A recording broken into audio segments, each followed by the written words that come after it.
a postman long dead. Yet his letter arrived today. Welcome to Midnight Confessions. I am your host, Danny. I love seeing our mystery circle grow. Tell me where you're listening from tonight. Your comments always make this journey even more thrilling. Let's begin. It was an unusually bright morning in St. Mary Mead, the kind of day when gossip drifted on the breeze like dandelion seeds. Mrs. Weatherby, standing outside her gate with a pair of gardening shears and a sharp eye for her neighbors' affairs, was the first to notice the commotion by the post office. The village postman, Thomas Briggs, had failed to complete his morning round. This was odd, not because Thomas was particularly diligent, but because he was famously predictable. He moved at the speed of a cautious tortoise, stopping for tea at 10:30 at the vicarage and again at 11 sharp for a chat with Miss Hartnell about the state of things nowadays. By noon, his red bicycle had been found lying in the ditch beside the lane leading toward Old Mill Cottage. The front wheel spun lazily in the breeze. The canvas bag lay beside it, its letters scattered across the grass like a deck of cards thrown by an angry hand. And among those letters, one envelope stood out. It was addressed in a neat, old-fashioned hand, to Miss Jane Marple, the old vicarage, St. Mary Mead. When Constable Davies knocked on Miss Marple's door that afternoon, she received him with her usual calm.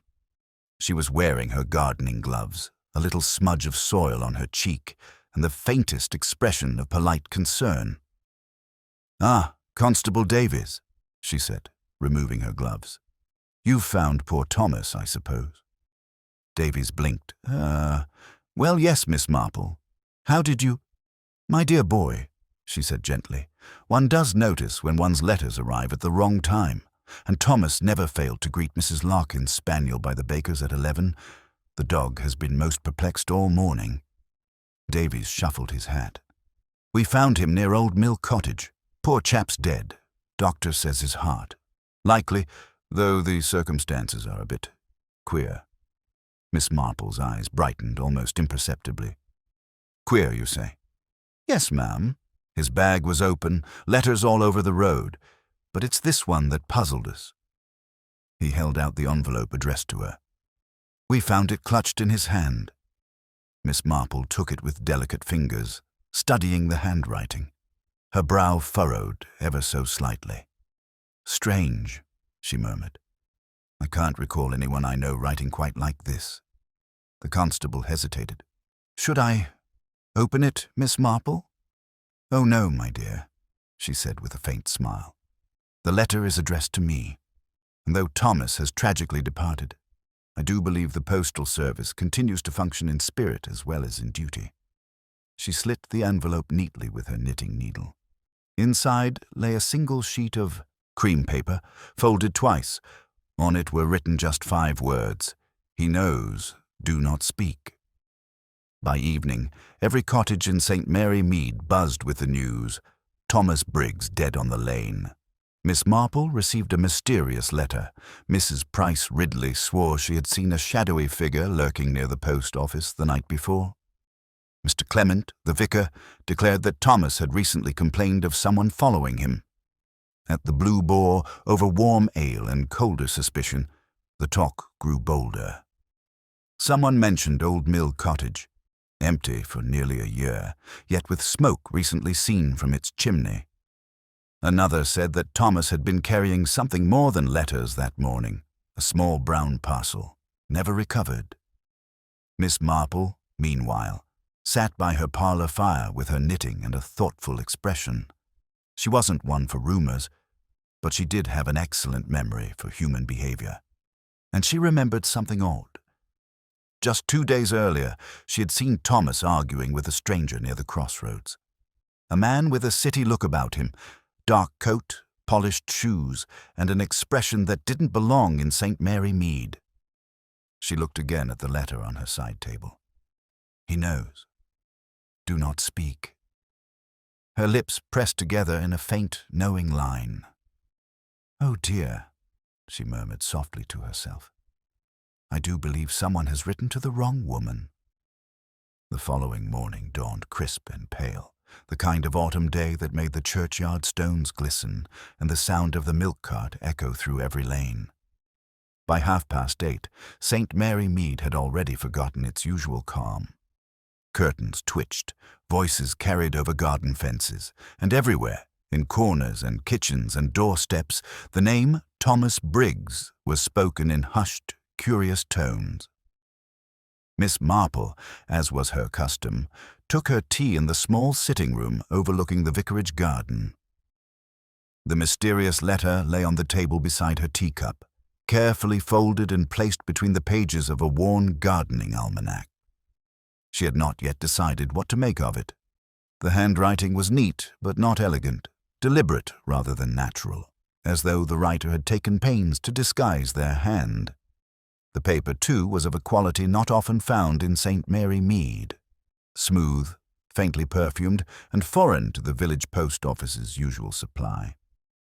At 9:15, a light knock sounded at her door.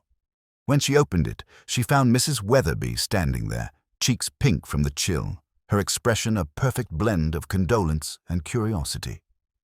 "Good morning, Miss Marple," she began breathlessly. "I thought I'd stop by, seeing as we've all had such a dreadful shock. Poor Thomas, they say his heart simply gave out, though I've always thought there was something rather nervous about him. Too much tea, perhaps?" "Quite possibly," Miss Marple said kindly, gesturing her inside. "Do sit down, Mrs. Weatherby. I've just brewed a fresh pot." "Oh, how lovely," the woman said, removing her gloves. "Though I must say, Miss Marple, there's talk that it wasn't natural.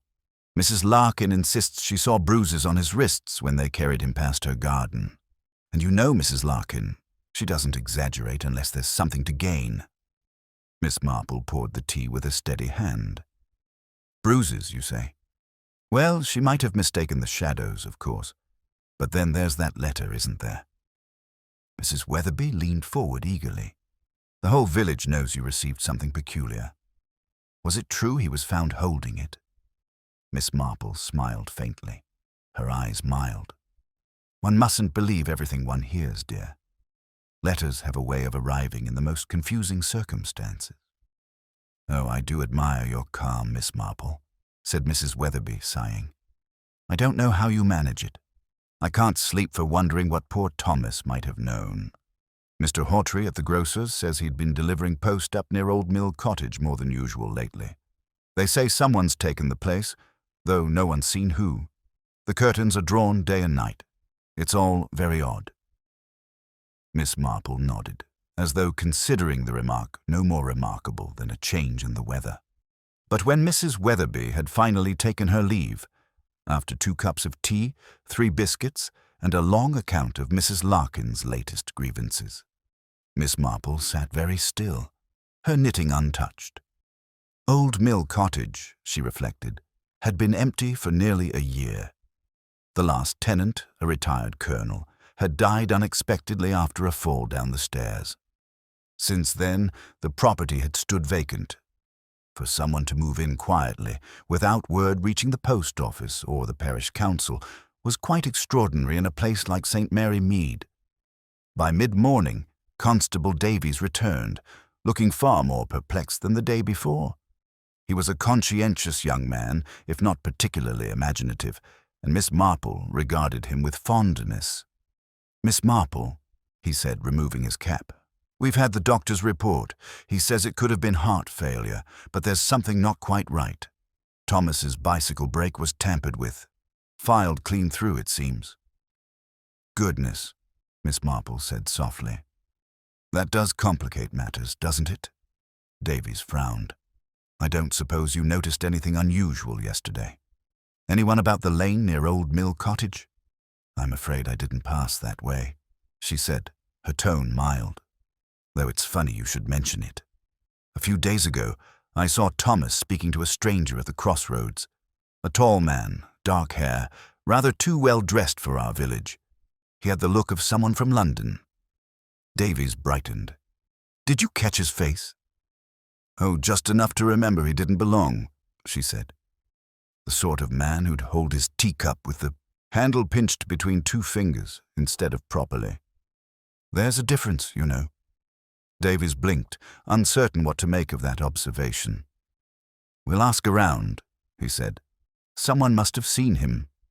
Miss Marple inclined her head. Do, please. And if I might suggest, you may wish to inquire whether any parcels have gone missing from the post this week. People are very careless when it comes to small valuables in unassuming wrappings. As soon as the constable departed, she fetched the letter once more. He knows. Do not speak. There was, she thought, something very deliberate about the brevity. A warning, not a message of emotion or fear. The phrasing struck her as masculine, authoritative, perhaps written by someone used to issuing orders. She tucked it away carefully in her sewing basket just as the vicar's wife, Mrs. Clement, appeared at her door with her usual air of brisk compassion. Jane, my dear, I've just heard about Thomas. It's dreadful. Arthur says the whole parish is in uproar. I've come to see whether you'd help organize a small memorial tea. Something comforting, you know. People always talk less dangerously when their mouths are occupied. That's a very wise notion, Miss Marple said. Yes, I'll be glad to help. As they spoke, Miss Marple observed a figure passing by her garden gate. A woman in a grey coat, with a scarf pulled low and a quick, furtive step. She did not belong to the village either. Miss Marple's blue eyes followed her until she disappeared round the bend toward Old Mill Lane. That afternoon, Miss Marple ventured out herself, ostensibly to call on Mrs. Larkin and discuss the memorial arrangements. She took the longer route, however, which conveniently led her near the lane where Thomas's bicycle had been found. The ditch was still damp, the grass flattened where the wheel had spun. She paused, studying the ground with an attention that seemed almost absent-minded. A small, crushed object lay half hidden by the hedge, a fragment of waxed paper, torn with a faint scent of tobacco and something else. Sharper, chemical. She lifted it delicately with her handkerchief and tucked it into her pocket. By the time she reached Mrs. Larkin's cottage, the woman was already waiting by the window, eager to unburden herself. It's not right, Miss Marple, she declared before the door was even closed. Thomas was frightened, you could tell. He said someone had been asking questions about old correspondence, wanted to know if any letters ever went missing. I told him, Thomas, don't you meddle in other people's secrets. And now look what's happened. Miss Marple's voice was soft. Did he say who was asking? Mrs. Larkin shook her head. No, but he said it wasn't a villager. Someone from outside, he thought. Spoke very polite-like, but there was a sharpness to him. Oh, I can't forget it. Poor Thomas looked pale as milk that day. When Miss Marple returned home in the fading light, she found another envelope waiting on her doormat, unaddressed, plain, and sealed with a smear of wax. Her pulse, calm and steady as ever, quickened just slightly as she opened it. Inside was a single scrap torn from a newspaper column and scrawled over in the same cramped hand as before. You were warned. Keep silent. She folded it neatly, placed it beside the first letter, and murmured to herself in that gentle, almost distracted tone that often preceded her sharpest deductions. Ah, then I suppose someone believes I've seen more than I should. How very unwise of them. Outside, the evening wind rustled through the hedges, carrying with it the first trace of rain and the faint, lingering smell of tobacco and fear. The following day broke beneath a thick curtain of mist that rolled in from the meadows, turning every hedge and lane into something secretive and close. Miss Marple, rising earlier than usual, found the world muffled and expectant, as though the village itself were holding its breath. She stood at her sitting-room window with her shawl drawn close, gazing toward the lane that led to Old Mill Cottage. The faint memory of last night's letter still lingered in her thoughts. Not as a threat, precisely, but as an indication that someone believed her to be an obstacle. That, she reflected, was always rather revealing. She moved to the hearth, stirred the embers into a small, comforting flame, and began to tidy her writing desk. She had half a mind to send a note to Inspector Craddock, for he always treated her opinions with that mixture of amusement and respect she found most tolerable. But she decided against it. Craddock had a knack for arriving too soon or too late, and this matter, yes, this was still very much a village affair. The delicate balance of secrets and appearances in St. Mary Mead required an understanding that no outsider, however intelligent, could quite possess. At 10 o'clock sharp, a brisk knock came at the door. Constable Davies again. He looked harried, as though the fog had followed him indoors. "Morning, Miss Marple," he began, wiping his boots. "I've just come from the post office. Thought you might want to hear before it goes round the whole village." "I imagine it already has," she said mildly, offering him a seat. "But do tell me your version, Constable. I always prefer hearing it before it's embroidered." Davies tried to smile, but failed. "It's about Old Mill Cottage. We've confirmed someone's staying there. The landlady in East Brenton says she rented it last month through an agency. Paid in cash. Name given was Mr. Jameson, but no one by that name's on record. And here's the strange part. The parcel Thomas was meant to deliver that morning. It was addressed to that very cottage." "Ah," Miss Marple said softly, her eyes lighting with interest. "And the parcel has not been found?" "No, ma'am, nor has anyone seen the new tenant since yesterday. We knocked, but there was no answer. Curtains drawn, though someone's been inside. There's smoke from the chimney and footprints near the back gate." Miss Marple nodded thoughtfully, the motion as delicate as the flutter of a bird's wing. "Then you must tread carefully, Constable.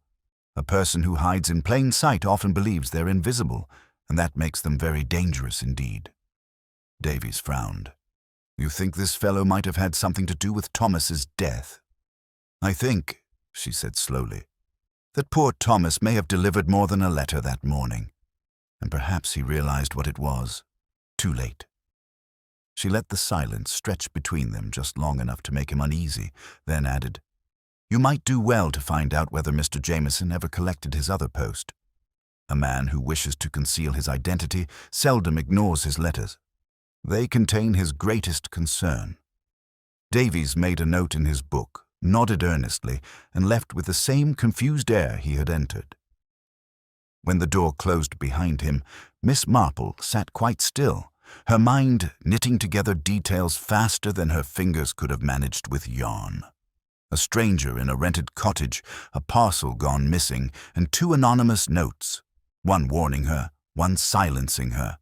The sequence was too deliberate for mere coincidence. And there was something else. Something in the phrasing, "He knows. Do not speak." She repeated it aloud, quietly. It was not a warning to her. It was a warning meant for someone else. The postman had carried it by mistake. She rose, slipped into her walking coat, and stepped out into the damp morning.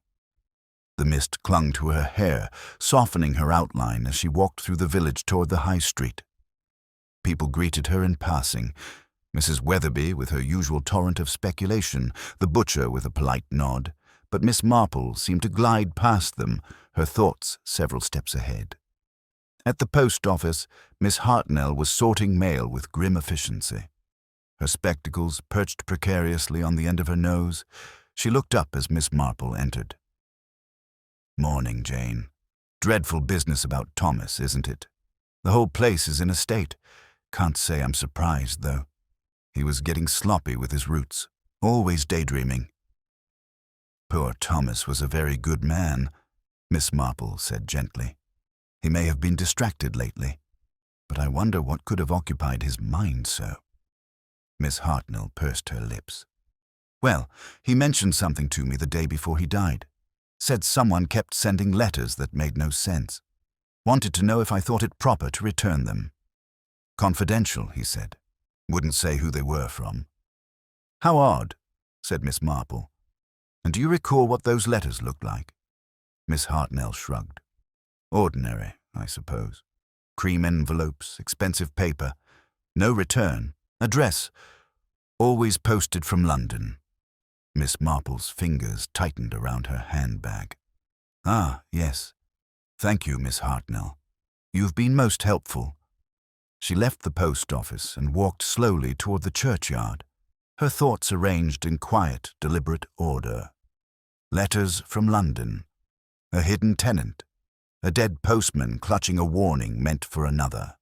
The pattern was emerging, though faintly, like a face seen through fog.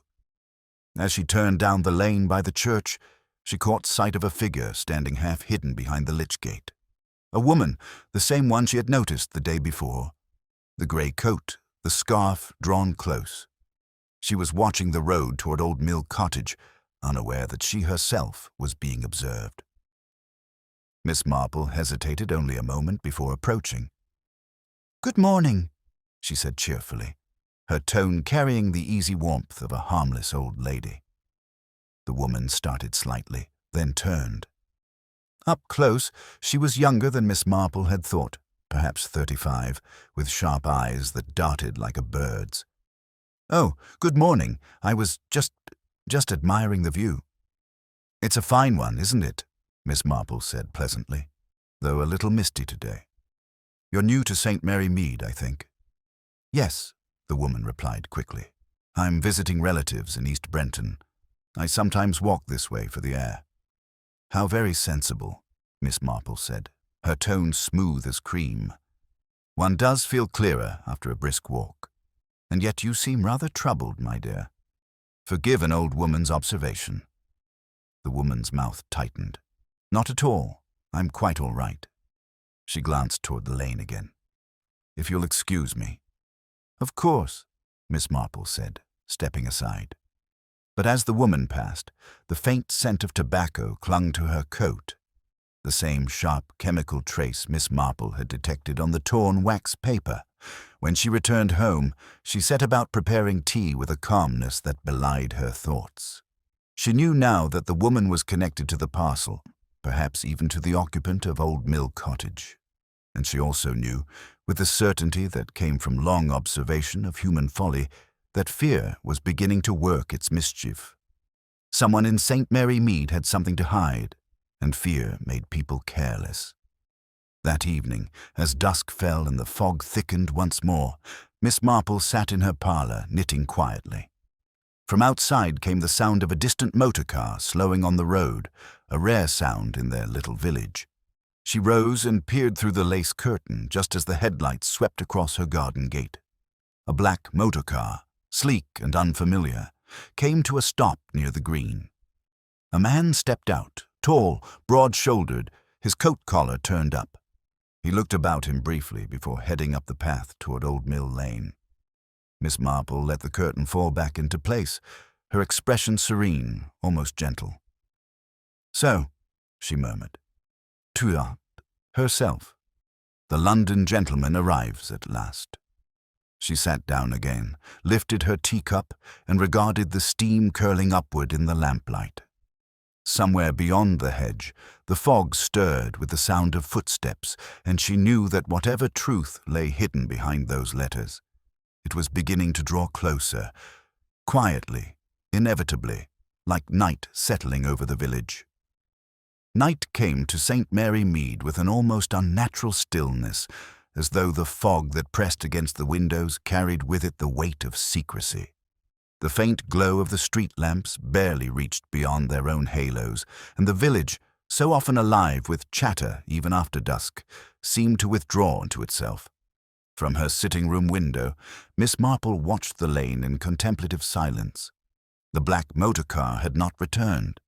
It had vanished down the road toward Old Mill Cottage and had not been seen since.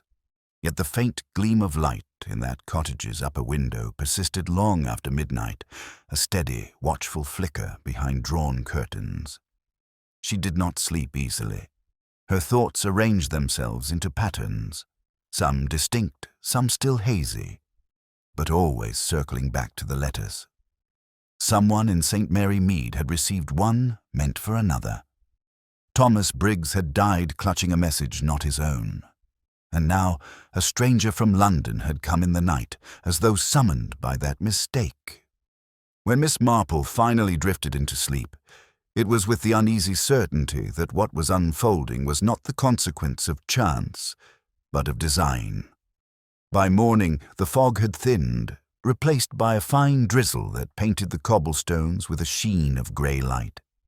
Miss Marple, punctual as ever, took breakfast at 8. She had just buttered her toast when a sharp rap came at the door. It was Mrs. Clement, looking flustered and rather pale. "Jane, my dear, I do hope you're sitting down. There's been the most dreadful discovery. Again." Miss Marple folded her napkin neatly, her expression one of mild surprise. "Not another body, I trust?" Mrs. Clement hesitated. "Not a body, exactly, though perhaps something just as ominous. The constable found a man's coat by the stream behind Old Mill Cottage, torn and muddy, as though it had been dragged, and there was blood on the sleeve." "Indeed?" Miss Marple's voice held the faintest note of curiosity. "And no sign of the man himself?" "None at all. Constable Davies says he's searching the banks now. They think it may belong to the tenant, this Mr. Jameson. But of course no one knows what he looks like." Mrs. Clement clasped her hands. "Oh, Jane, I don't know what's happening to our little village. It feels like something out of a dreadful novel." Miss Marple gave a soft chuckle. "Life is often far less tidy than novels, my dear. In books, villains behave with convenient arrogance and are caught by a clue on a cuff-link. In life, people lie for the smallest, silliest reasons, and it's the quiet ones who hold the truth." She rose and fetched her coat. "Shall we walk down and see what Constable Davies has found?" They set off together along the narrow lane, the drizzle pattering gently against their umbrellas. Villagers watched them from doorways, eager for any morsel of information. At the stream, a small crowd had already gathered. Constable Davies stood knee-deep in the reeds, his trousers damp and his expression grim. The torn coat lay spread across a flat stone, dark wool, expensive cut, the label inside from a London tailor. Miss Marple examined it without touching. "A fine piece of tailoring," she remarked quietly. "Too fine for a man of modest means. I doubt very much that whoever rented Old Mill Cottage did so for comfort alone." Davies glanced up. "You think it's the tenant's?" "I think," she said slowly, "that it belonged to the man who arrived in that motor car last night, and I think he didn't expect to leave it behind." Davies blinked. "You saw him?" "Only from my window. A tall man, dark coat, broad shoulders. But what interests me more is not that he arrived, but that no one saw him go." The constable frowned. "You mean he's still here? Or that someone ensured he wouldn't leave?" Her tone was mild, almost absent-minded, but Davies's eyes widened as he absorbed the implication. "The doctor arrived shortly afterward, summoned from East Brenton. He confirmed what they already suspected. The stains on the coat were indeed blood, though how recent he could not say. The garment was taken to the station for examination, and the villagers dispersed reluctantly, gossip fluttering in their wake like restless birds." Miss Marple lingered a little longer by the stream. The reeds bent under the drizzle, and just beyond them, near the water's edge, something glimmered faintly in the mud. She crouched, an action surprisingly graceful for her age, and lifted it between 2 fingers. A button, small and black, with a faint trace of gold about its rim. It did not match the coat's buttons, which were larger and silver. She wrapped it in her handkerchief and slipped it into her pocket.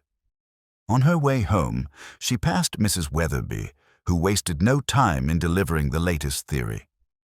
"Mark my words, Miss Marple, that tenant was a foreign spy. That's why he hid himself away. And poor Thomas, well, he must have found out something he shouldn't." Miss Marple smiled faintly. "You may be nearer the truth than you think, Mrs. Weatherby, though not, I suspect, in quite the way you imagine." The afternoon brought another visitor, this time a man Miss Marple had expected. Inspector Craddock himself arrived from the county station, his manner brisk but courteous. "Miss Marple," he said as she ushered him in. I thought it best to take this one personally. Your village seems to have developed a taste for intrigue." "I assure you, Inspector," she replied with her mild smile, "we'd much rather stick to garden shows and jumble sales. But once wickedness decides to pay a call, it rarely leaves at once." Craddock took a seat, scanning the small sitting room with appreciation. "Davies tells me you saw the stranger's car." "Yes, around 9 last night. Parked near the green. The driver went on foot toward Old Mill Cottage." "And you're certain it wasn't the tenant himself?" Miss Marple shook her head. "Quite. Whoever occupies the cottage moves cautiously. Curtains drawn, no lights save a single lamp. This man carried himself with purpose, not fear. He looked as though he expected to be followed, or intended to meet someone who might not welcome him." Craddock made a thoughtful sound. "The coat's been sent to the lab. London make, custom stitching. We've also learned something else. The parcel Thomas Briggs was to deliver never passed through the main postal accounts. It was slipped into his bag by hand." "How interesting," Miss Marple murmured. "Then our postman died not through bad luck, but through proximity to a secret." Craddock studied her over the rim of his teacup. "You've got that look again, Jane, the one that says you've already seen what the rest of us are missing." She smiled. "Oh, I wouldn't presume to say so, but perhaps I might suggest that the answer lies not in who sent the parcel, but in who wasn't meant to receive it." Craddock chuckled softly. "You'll have me chasing ghosts before long." "Not ghosts, Inspector," she said gently. "People. They're much more complicated." That night, after Craddock left, Miss Marple sat once more by her window. The fog had lifted, revealing the dim outline of Old Mill Cottage across the meadow. Its chimney was dark now, no sign of life within. But as she watched, a faint flicker of movement caught her eye. A figure slipping through the gate at the back, lantern in hand. She could not make out the face, only the silhouette, small and swift. Not the tall man from the night before, but a woman. She watched as the lantern's glow disappeared into the trees, moving toward the stream. Somewhere in the distance, an owl cried, and the night settled into silence once more. Miss Marple remained at her window long after, her knitting forgotten on her lap. The pieces were beginning to align, though still incompletely. A postman's death, 2 letters of warning, a vanished man, and now a woman creeping through the dark toward the scene of it all. When she finally turned away and drew the curtains, her expression was calm, but her thoughts burned bright.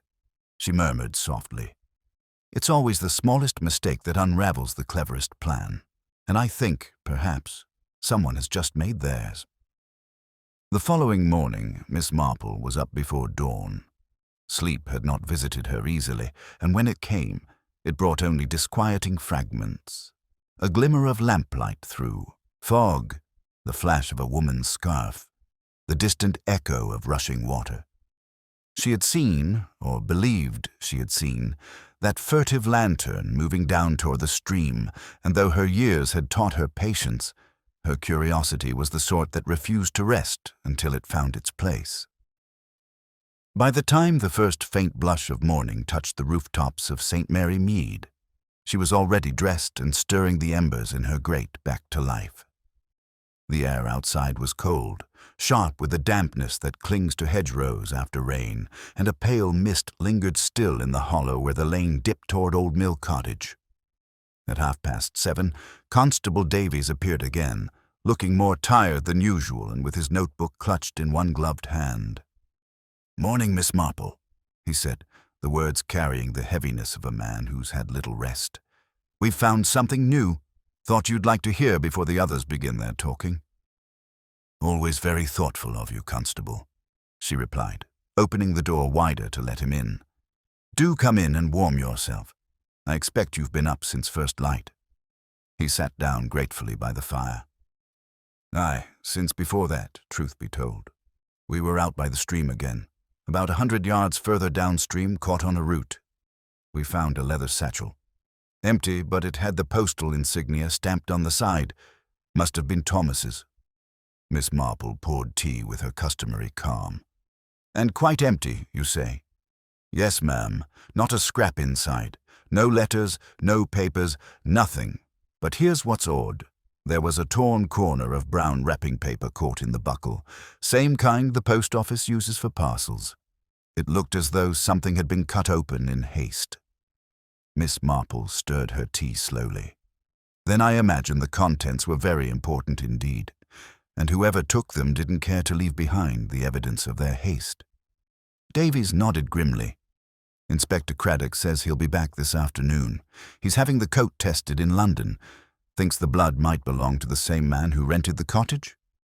Perhaps, Miss Marple said, her tone distant. But I wonder if our Mr. Jameson ever existed at all. The name might well have been borrowed.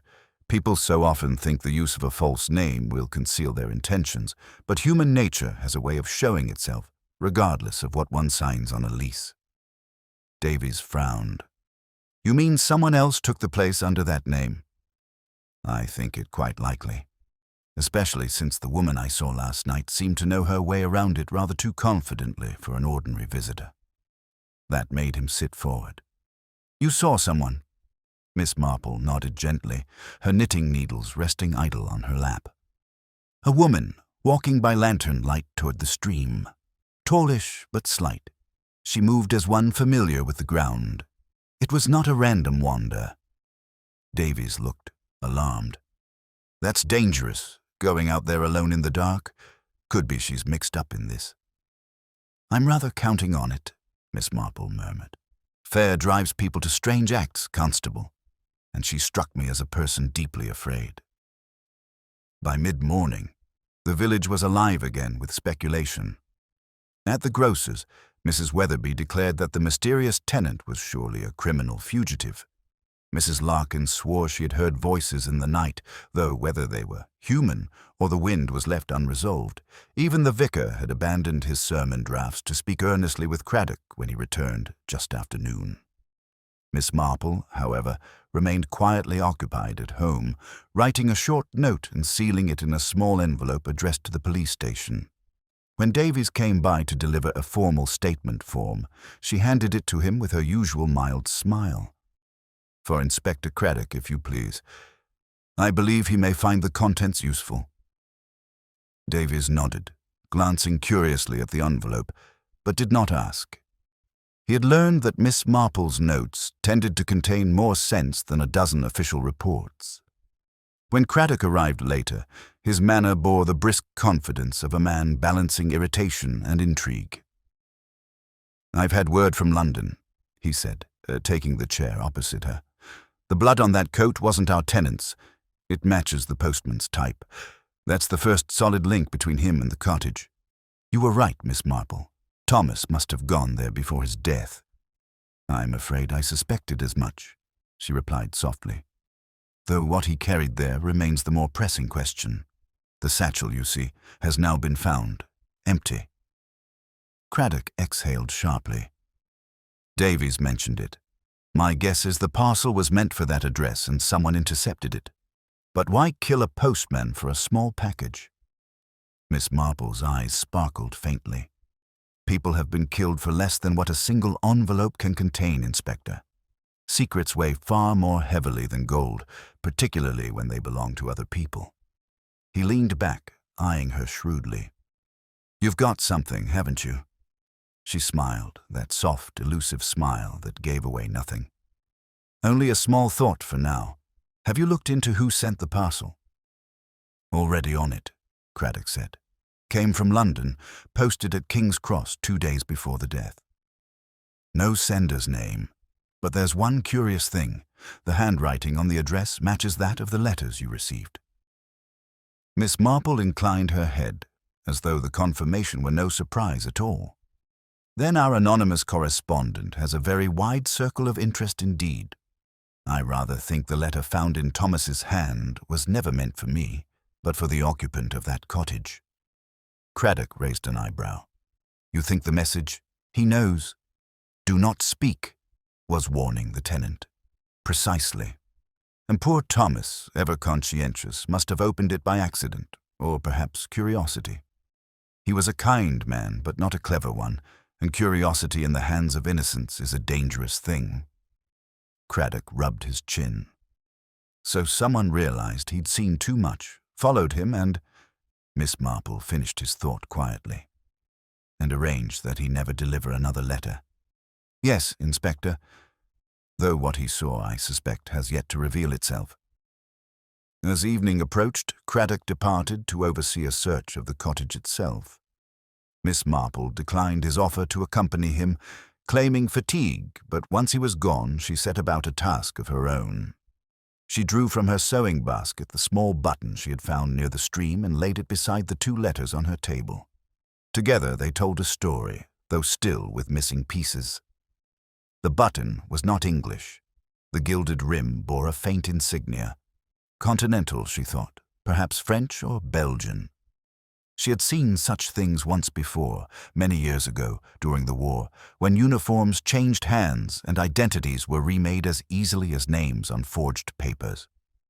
Just before dusk, another visitor came, a soft knock, hesitant. When Miss Marple opened the door, she found herself face to face with the woman from the lane, the same grey coat, though now streaked with mud. The woman's face was drawn, her eyes shadowed with exhaustion. "Miss Marple?" she said, her voice low. "I was told you might help me." Miss Marple regarded her gently. "Do come in, my dear.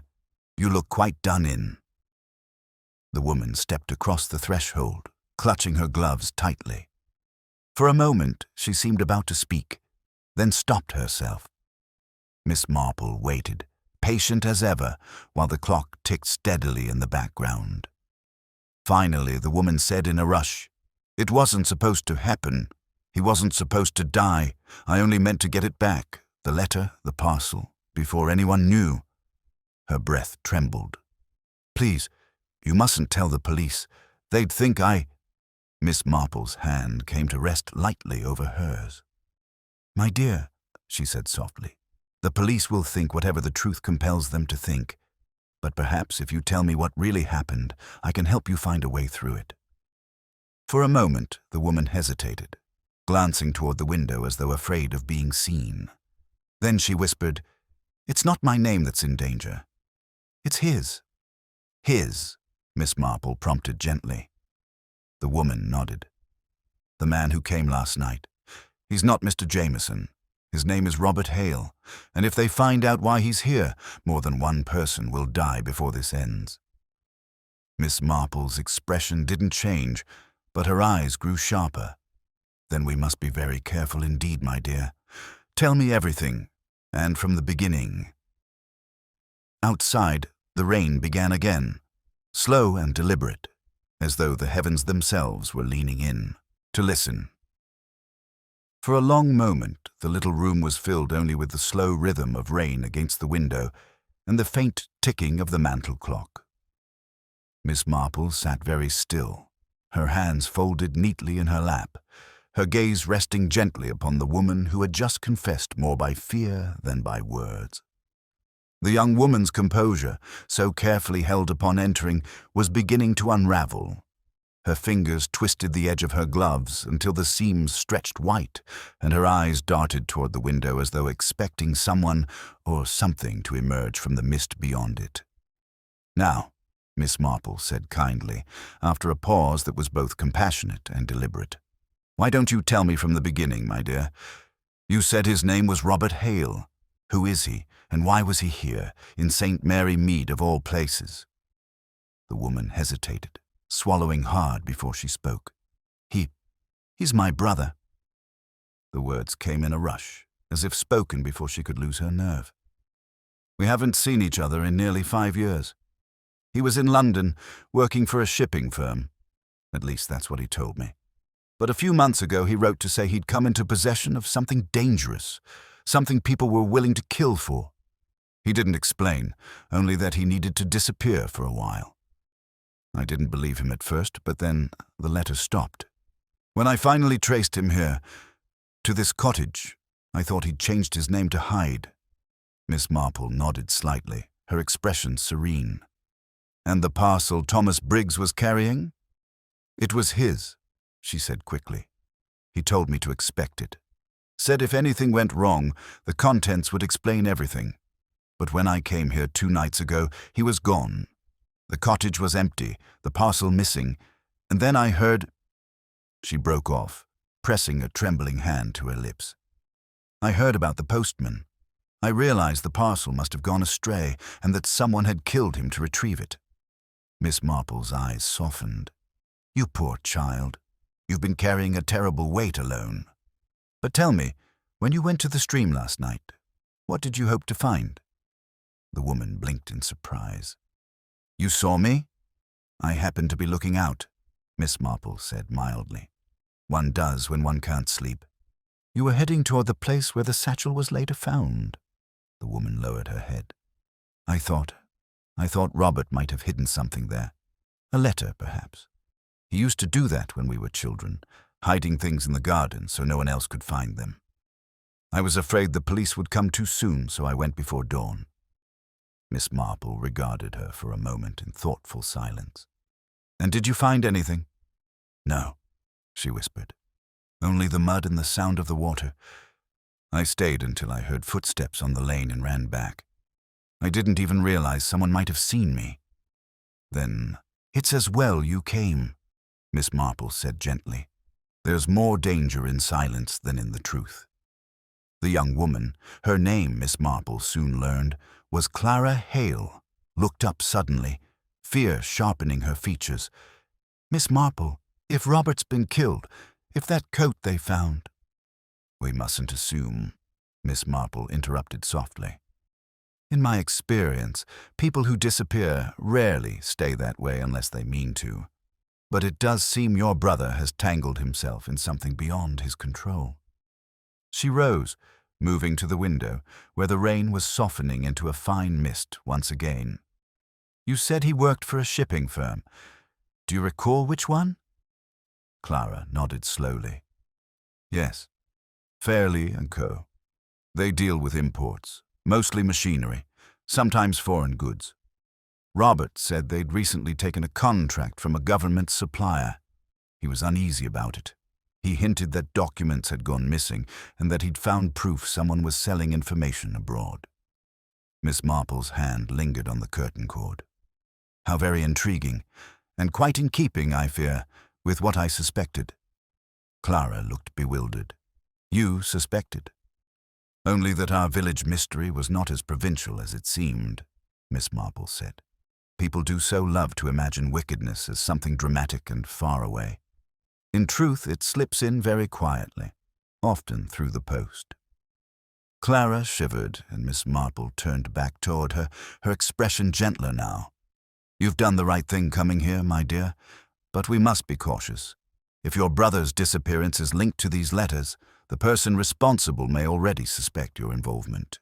You mustn't leave the village until we know more. Clara's eyes widened. You think they know who I am? I think, Miss Marple said calmly, that whoever killed poor Thomas Briggs has been watching very closely to see who asks questions, and you have asked the most dangerous one of all. Where is my brother? At that moment, a firm knock sounded at the door. Clara stiffened, her hands gripping the edge of the table. Miss Marple placed a reassuring hand upon her shoulder before crossing to answer it. Inspector Craddock stood there, hat dripping, his face set in that mixture of patience and irritation she knew so well. Miss Marple, he said without preamble, we've searched the cottage. No sign of the tenant, but we did find a hidden compartment under the floorboards. Empty, of course, except for this. He handed her a small folded paper sealed with a fragment of wax. Miss Marple examined it closely. You've not opened it? I thought you might like the first look, he said dryly, given your habit of being 3 steps ahead. She smiled faintly, broke the wax, and unfolded the paper. There were only 2 words written inside in the same deliberate hand that had addressed the warning letters. He's alive. Clara made a soft sound, half gasp, half sob, and Miss Marple turned slightly so Craddock couldn't see her face. Inspector, she said after a moment. "I believe this confirms what I suspected. The man we've been calling Jameson may indeed be Robert Hale, and he may have gone to ground of his own accord." Craddock frowned. "Alive? Then why leave blood on the coat?"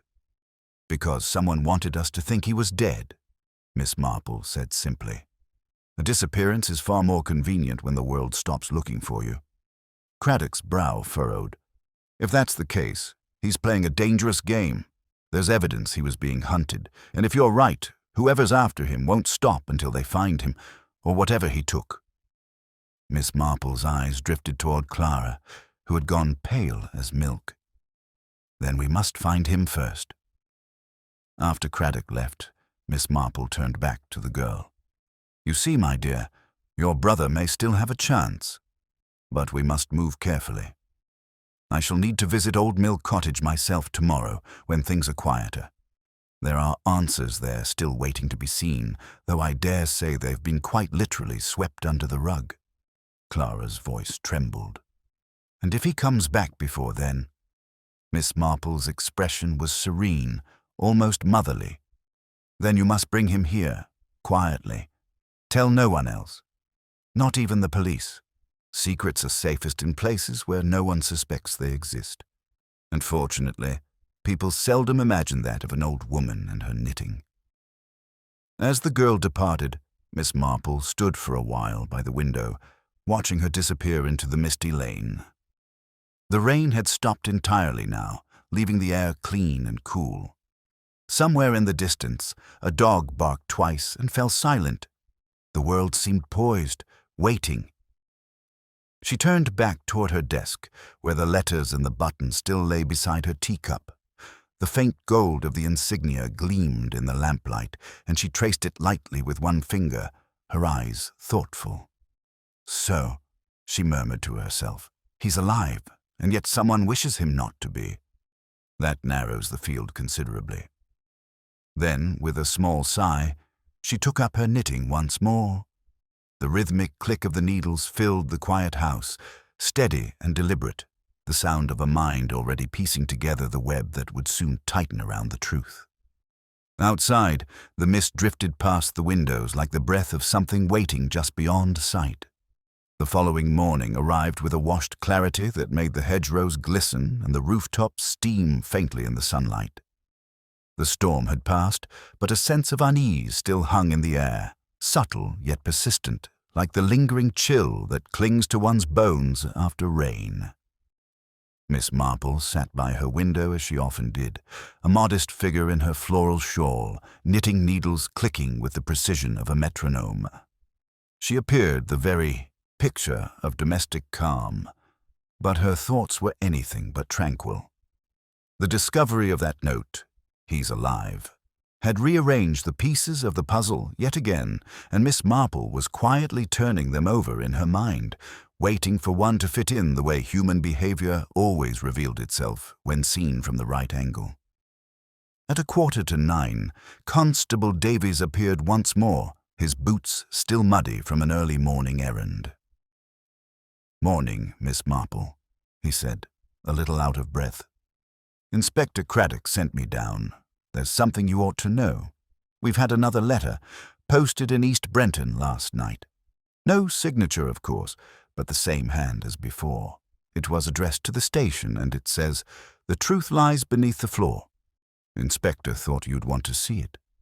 Miss Marple accepted the folded note, her delicate fingers lingering on the paper.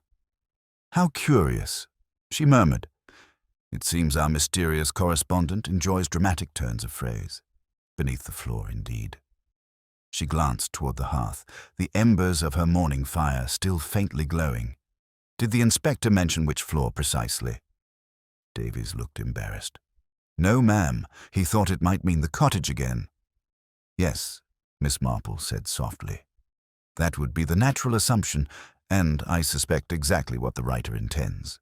Human nature, Constable, is very fond of directing others to look where they've already searched. It gives one the illusion of progress while keeping the real secrets safely untouched." Davies frowned, uncertain whether she was teasing him or not. "Shall we search again, then?" "In due course. Miss Marple replied. "But before we do, I'd like to pay a visit to Mrs. Price Ridley. She's a dreadful gossip, of course, but gossip, properly examined, can be the purest form of evidence." Davies blinked. "You think she knows something?" "My dear boy," Miss Marple said, smiling faintly, "Mrs. Price Ridley knows everything that happens in St. Mary Mead, sometimes even before it does." After he departed, Miss Marple tied her bonnet and set out for the far end of the village. The morning was fresh, the roads damp but bright under the returning sun. St. Mary Mead, though outwardly peaceful, felt watchful today. Faces appeared at windows, conversation stopped as she passed. It was not fear, precisely, it was anticipation. The villagers sensed, with that collective instinct of small communities, that something hidden was about to come into view. Mrs. Price Ridley answered her door in a flurry of perfume and self-importance. "Jane Marple, I was just saying to Mrs. Weatherby how odd it is you haven't been about. Such excitement, and you of all people staying quiet. Come in, you'll never believe what I've heard." Miss Marple smiled pleasantly and allowed herself to be ushered inside. The sitting room was as she remembered, fussy, floral, and overflowing with the scent of potpourri and overheated tea. "You're quite right, my dear," she said, settling into a chair. "I've been terribly remiss. Do tell me, what have you heard?" Mrs. Price Ridley leaned forward, lowering her voice as though imparting state secrets. "Well, it's about that cottage, naturally. They say the tenant, Mr. Jameson, or whatever his name is, wasn't alone. A man at the inn swears he saw a second person arriving by motorcar 2 nights ago. Not the gentleman from before, a different one. Fair hair, foreign-looking, left just before dawn and hasn't been seen since. And here's the best part. Mrs. Larkin says she found cigar ash on her garden wall yesterday morning. Cigar ash. We haven't had a smoker in the village since the colonel died." Miss Marple's eyes twinkled. How very observant of Mrs. Larkin. She does so enjoy a mystery. "Indeed," Mrs. Price Ridley said eagerly, "and they say, though I hardly like to repeat it, that this new man asked after someone named Hale. Does that name mean anything to you?" "Only that it seems to mean a great deal to several people," Miss Marple said mildly. "You've been most helpful, my dear. You always are." Mrs. Price Ridley preened at the compliment, and Miss Marple took her leave soon after, walking slowly back toward the village green. Her mind was moving swiftly now, connecting threads invisible to others. His second visitor, fair-haired, foreign-looking, arriving just before the discovery of the bloodied coat. And cigar ash, a detail that seemed trivial, yet wasn't. The faint scent of tobacco she had noticed days ago returned to her memory. By the time she reached her garden gate, she had decided what she must do. The letter that morning had spoken of the truth beneath the floor. It might indeed refer to Old Mill Cottage, but perhaps not to the cottage itself. There were other floors in St. Mary Mead, and one in particular where secrets might lie unnoticed for years. The disused storeroom behind the post office, where Thomas Briggs had often lingered long after closing time. She went at once to find Constable Davies. Together they obtained the key from Miss Hartnell, after enduring her lengthy lament about the decline of modern morals, and entered the narrow, musty storeroom at the back of the post office. Dust motes danced in the sunlight filtering through the grimy window.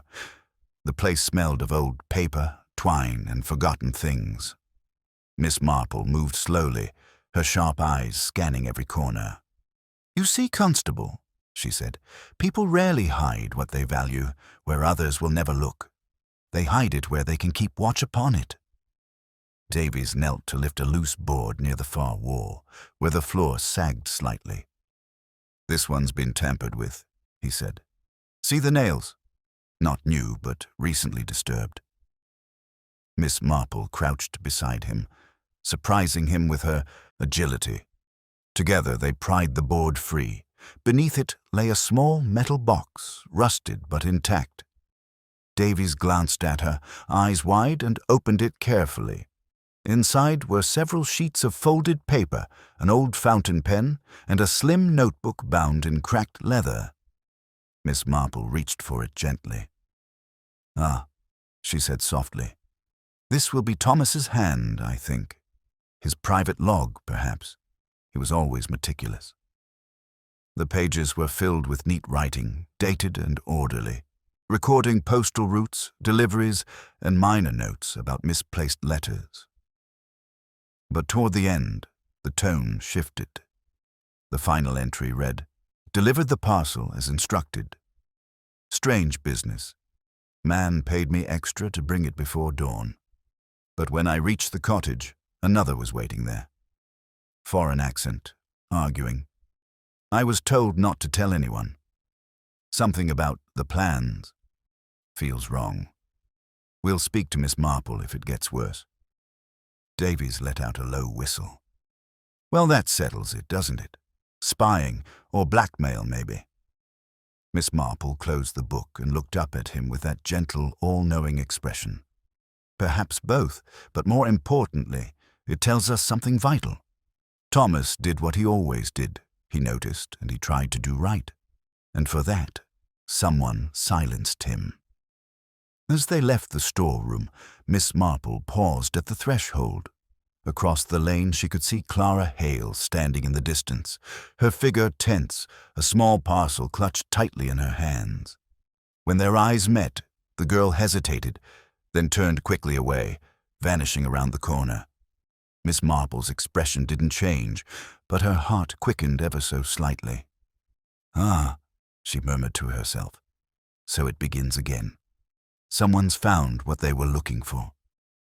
That evening, as twilight fell over the village, the faint hum of a motor car drifted down from the lane by Old Mill Cottage, the same sleek engine as before. Miss Marple, watching from her window, saw the black car pause for only a moment, then continue on toward the woods. A shadow stood at the roadside, watching it go. The shape was unmistakably Clara's, and for the first time Miss Marple felt the faint prickle of something rare for her, worry. Whatever secrets Robert Hale had carried with him, they were no longer safely hidden beneath anyone's floor. They were on the move, and the game, at last, had begun in earnest. The mist had returned by morning, soft and heavy over the hedgerows, the kind of English fog that seemed to swallow sound and sight alike. The lanes were quiet, and St. Mary Mead, so often bustling by 8 o'clock, lay under a strange hush, as though the village itself sensed that something unseen was moving beneath the calm surface. Miss Marple sat at her breakfast table with her tea untouched, her gaze distant. The events of the previous day had unsettled her, though few would have known it. The discovery of Thomas Briggs' hidden notebook confirmed much of what she had suspected, that his death was no accident, and that the secrets bound up in the missing parcel were far greater than anyone in the village yet understood. She had not told Clara Hale of the notebook, nor of its final entry. There were truths that could do more harm when delivered too soon, and Miss Marple had learned long ago that timing, in both murder and mercy, was everything. But she could not dismiss the image of the girl standing in the lane, clutching that small parcel as though her life depended on it. The motor car that had passed, unhurried, deliberate, had not been coincidence. Someone had come for Clara, and by the time the constable or Inspector Craddock realized it, the damage might already be done.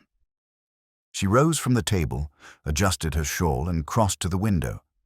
The village green was still slick with dew. In the distance, she could just make out the faint outline of Old Mill Cottage through the fog. Smoke rose from its chimney again, thin, pale, hesitant. So then, someone was inside. Whether Robert Hale had returned or another had taken his place, she could not yet tell. At 9:30, Constable Davies appeared once more, this time looking distinctly uneasy. "Beg pardon, Miss Marple," he began, removing his cap. "Inspector Craddock sent me to keep watch on the road out of the village. He's had word that a London man may be heading this way, a Mr. Fairley from that shipping company you mentioned. Says he might be able to identify the missing tenant." Fairly, Miss Marple repeated softly, as though tasting the name. How interesting. That would be the very company where Robert Hale was employed. Then perhaps the circle is closing at last. Davies nodded. Craddock's gone to meet him at the station. Thought I should tell you in case you saw anything, well, out of the ordinary. Out of the ordinary, my dear boy, Miss Marple said with a faint smile, is simply another word for human nature. Still, I shall keep my eyes open. The constable departed, and Miss Marple, after a moment's hesitation, slipped on her boots and ventured out. She took the long route through the churchyard and past the meadow where the stream wound quietly through the reeds. The morning air smelled faintly of damp earth and wood smoke. As she drew nearer to Old Mill Cottage, she slowed her steps, her small figure blending with the pale haze. The cottage stood silent save for the occasional crackle from the chimney. Its curtains remained drawn, but the door, she noticed, was not fully latched. She hesitated then, with the unassuming confidence of a woman who had lived long enough to do as she pleased. She pushed it open.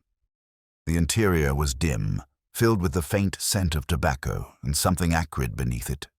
Ink, perhaps, or oil. The furniture was sparse, a single chair overturned near the hearth, a cup shattered on the floor. On the table lay a folded map of the south coast, marked, in several places, with penciled circles. Next to it, a small brown envelope, unsealed, bearing the same foreign-scented paper as the mysterious letters. Miss Marple moved quietly, her sharp eyes missing nothing. She picked up the envelope and drew out a single sheet. Written in that same disguised hand were the words, "Delivery confirmed. Proceed as instructed. Port of Dover, 10th October. She glanced toward the window.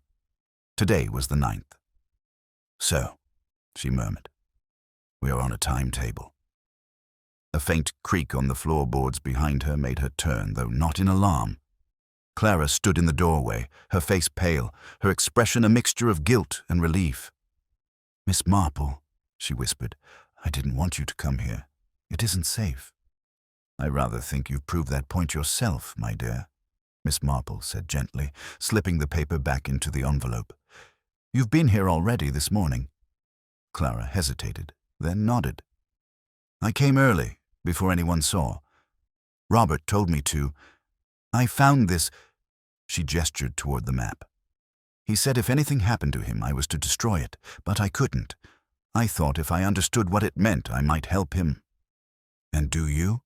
Miss Marple asked softly. Clara's eyes filled with uncertainty. "I think it's some kind of rendezvous. He was supposed to meet someone there, someone who could help him escape. But now I don't know if it's a trap. Last night when that car came, I thought it might be him, but it wasn't. The driver stopped near the woods and waited. I saw another man join him, foreign, tall, with fair hair. They spoke, then drove off together toward East Brenton." Miss Marple's expression did not change, though inwardly her thoughts quickened. That would be our mysterious visitor Mrs. Price Ridley mentioned. And if he's gone toward East Brenton, then perhaps he's gone to fetch the rest of whatever it is your brother took. She studied the girl closely.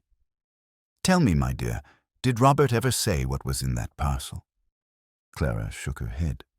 "Only that it was proof. Something that would expose the people who were selling government secrets. He said he'd kept copies in case anything happened. That's why they want him dead." Miss Marple considered this, her eyes narrowing slightly. "Yes, quite so.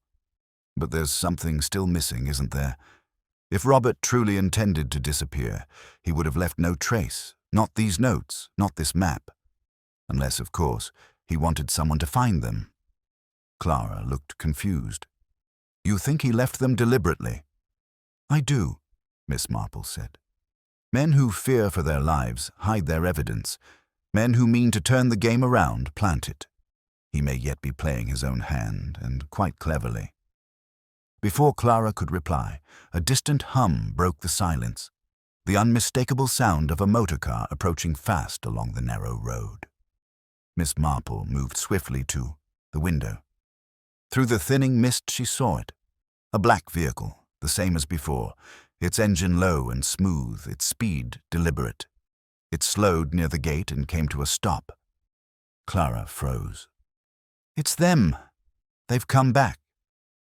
"Quietly, my dear," Miss Marple murmured, moving toward the fireplace.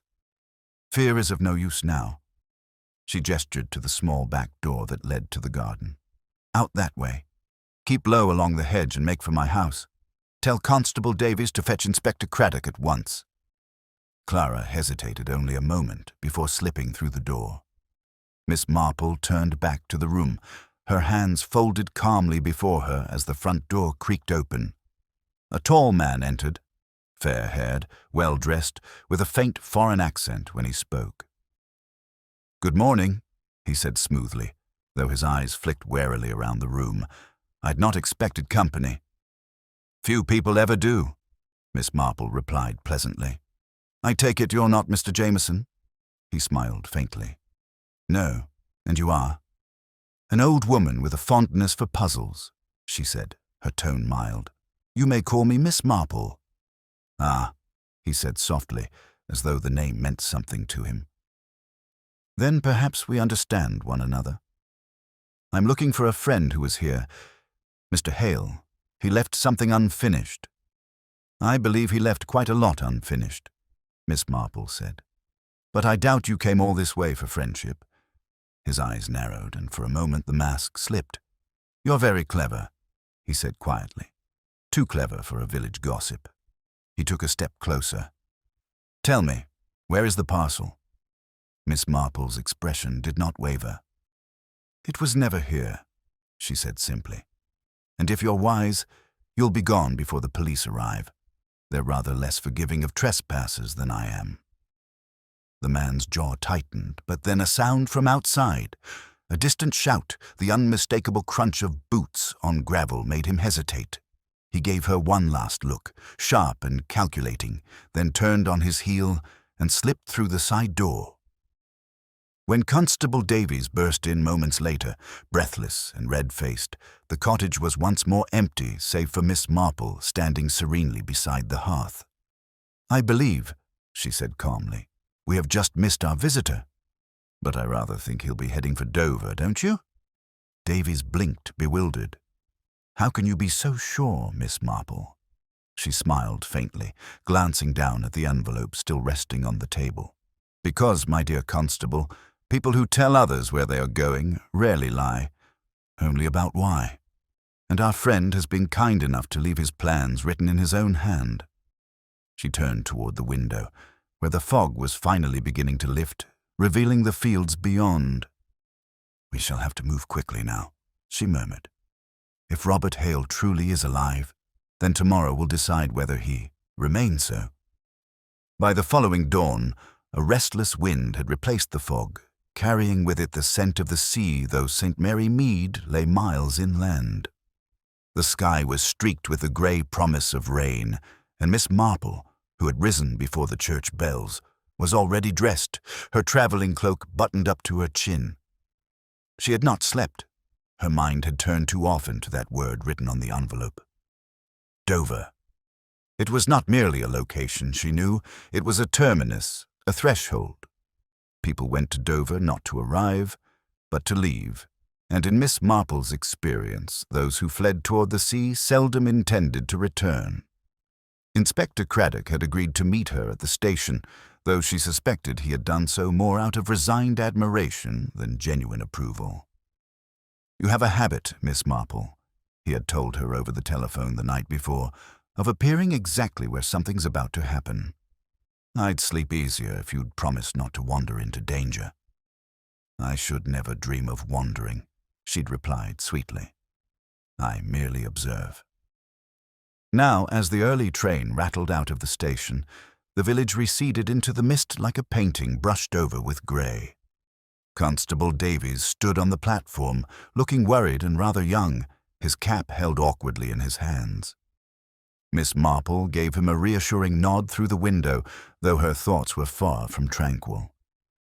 The man who had entered the cottage, the fair-haired stranger, was clever, practiced, and dangerous. His accent had been continental, his manner polished, yet there was an edge beneath the courtesy. A man used to deception, perhaps even to violence. She could not shake the feeling that he was no mere intermediary, but one of the very people Robert Hale had sought to expose. When the train reached Dover near midday, the wind had risen sharply, whipping at the hems of coats and scattering loose papers across the platform. Craddock was waiting, looking slightly harried but no less determined. "You're punctual, as always," he said, offering her his arm as they descended the steps to the street. "We've had a message from the Coast Guard. 2 unidentified men were seen near the docks late last night. One matches our fair-haired visitor. The other fits the description of your missing Mr. Hale." Miss Marple's eyes brightened. "Then he is alive." "Seems so," Craddock said grimly, "though what he's mixed up in, heaven knows." The constable on duty said they appeared to be arguing. Then they vanished near one of the old warehouses by the harbour. "We've got men searching, but it's a maze down there. Too many places to hide. Or too many places to stage an escape," Miss Marple murmured. They took a motor down to the docks, where the gulls cried above the slate-coloured water and the tang of salt stung the air. The warehouses stood in uneven rows, long, narrow buildings with boarded windows and rusted locks, relics from the war that no one had yet bothered to tear down. Sailors moved between them, some carrying crates, others smoking in the shelter of the walls, their voices lost in the wind. Craddock spoke briefly with a uniformed officer who saluted and led them along a narrow lane between 2 warehouses. "Found the tracks here, sir," the man said. 2 sets of footprints in the mud, both leading toward the quay. Then one turns back, fast, like he was running. The other continues to the edge. There's blood on the stones by the waterline, but no body." Craddock muttered an oath under his breath. "So one chased, one escaped, or worse." Miss Marple crouched, her eyes scanning the ground with the precision of someone who had spent a lifetime noticing what others overlooked. "The heavier prints," she said softly, "belong to the fair-haired man. The stride is longer, the heel deeper. He was following, yes, but not to kill, not immediately. He wanted something first. When people intend murder, Inspector, they tend to hurry. This man was deliberate." Craddock gave her a sidelong glance. "And the blood?" "Likely from a scuffle," she said. "Not fatal, I think, but Mr. Hale is wounded and frightened." She rose, brushing off her hands. "He will not go to the authorities. He will try to leave the country." "Which means the port," Craddock said. "We've already put word to the ferries. If he tries to cross, we'll have him." Miss Marple shook her head gently. "Oh, my dear Inspector, you still think like an honest man. A clever fugitive won't go where everyone expects. He'll choose the one route no one watches, the dangerous one." Her eyes turned toward the old lighthouse that stood at the far end of the pier, half boarded up and long disused. "If I were desperate, and I feared both my enemies and my friends, I might go there." Craddock followed her gaze, sighed, and gestured for 2 constables to accompany them. They made their way across the slick cobblestones, the sea crashing hard against the retaining wall. The lighthouse loomed ahead, a relic of iron and salt-stained brick. Its door hung slightly ajar. Inside, the air was cold and smelled faintly of oil and damp. Their footsteps echoed on the metal steps as they climbed. Halfway up, they heard a sound. Soft, faint, the creak of movement above. Craddock motioned for silence. The 3 men advanced cautiously, but Miss Marple, unhurried, moved behind them, her small frame unobtrusive.